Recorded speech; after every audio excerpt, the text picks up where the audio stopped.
তো দেখুন বন্ধুরা, সমস্ত সবজিগুলো ভাজা হয়ে গেছে, সিদ্ধ হয়ে গেছে।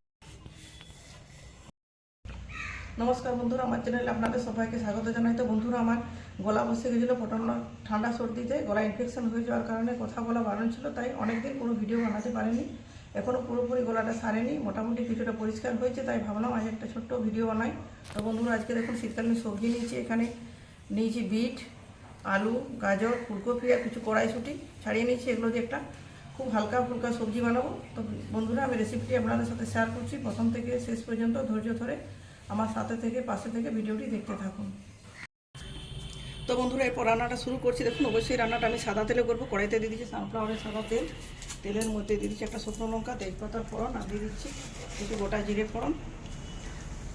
যেহেতু তেলটা আগে থেকে বসিয়েছিলাম, খুব ভালো মতো গরম হয়ে গেছে। গরম তেলে প্রথমে ফুলকপিগুলো একটু ভেজে নিচ্ছি, তারপর বাকি সবজিগুলো অ্যাড করবো।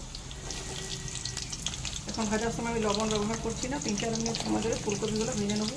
যেহেতু এখন বাজারে টাটকা ফুলকপি আবার নতুন করে এসেছে, ফুলকপিগুলো খুব কম সময় সিদ্ধ হয়ে যায়।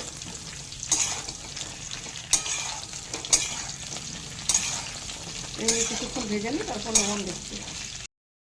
তো দেখুন বন্ধুরা, 5 মিনিট সময় ধরে ফুলকপিগুলো ভেজে নিচ্ছি। মোটামুটি লাল লাল করে ভাজা হয়ে গেছে। ফুলকপিগুলো সাইডে সরিয়ে দিচ্ছি। মাঝখানে যে তেল আছে, তেলের মধ্যে দিয়ে দিচ্ছি একটু বের করে রাখা আদাটা ভেজে নিচ্ছি। খুব বেশি মশলা দেবো না, আদাটা ভাজা হয়ে যাবে। এবার বাকি মশলাগুলো এখানে দিচ্ছি। দেখুন, দিয়ে দিচ্ছি হলুদ, লবণ এখন পর্যন্ত দিই, লবণটা দিচ্ছি, পরে টেস্ট করে আবার অ্যাড করবো। আর এখানে মশলার মধ্যে দিচ্ছি ধনে গুঁড়ো। সব শেষে একটু টমেটো পেস্ট বানিয়ে ব্যবহার করবো, এখন লাগবে না সেটা সব শেষে। এরপর এই যে সবজি আছে, আলু, বিট, গাজর, এগুলো দিয়ে দিচ্ছি। মটর সবজিটা মিনিট 5 আগে দেবো।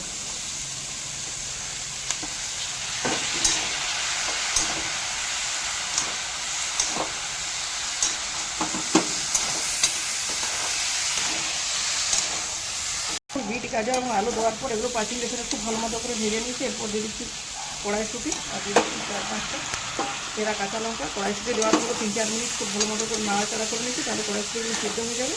তারপর এখানে আমি জল দিচ্ছি। তো দেখুন বন্ধুরা, সমস্ত সবজিগুলো ভাজা হয়ে গেছে, সিদ্ধ হয়ে গেছে, কড়াইশুঁটিটাও সিদ্ধ হয়ে গেছে। এরপর টমেটোর যে পেস্ট বানিয়েছিলাম, পেস্টটা দিয়ে 2-4 মিনিট নাড়াচাড়া করছি, যাতে টমেটোর কাঁচা গন্ধটা চলে যায়। তারপর এখানে জলটা ব্যবহার করবো। খুব বেশি জল দেবো না, মিক্সির এই যে বাটিটাতে কিছুটা জল নিচ্ছি, হাফ বাটি মতো জলটা এখানে অ্যাড করবো। তো বন্ধুরা দেখুন, টমেটো পেস্ট দেওয়ার পর 4-5 মিনিটের মতো কষিয়ে নিচ্ছি। কাঁচা গন্ধ চলে গেছে। মিক্সির বাটি ধুয়ে হাফ বাটির মতো জলটা অ্যাড করে দিচ্ছি, তারপর একটু ফুটিয়ে নিচ্ছি। তাহলে আমার হেলদি টেস্টি ইয়ামি সবজি রেডি হয়ে যাবে।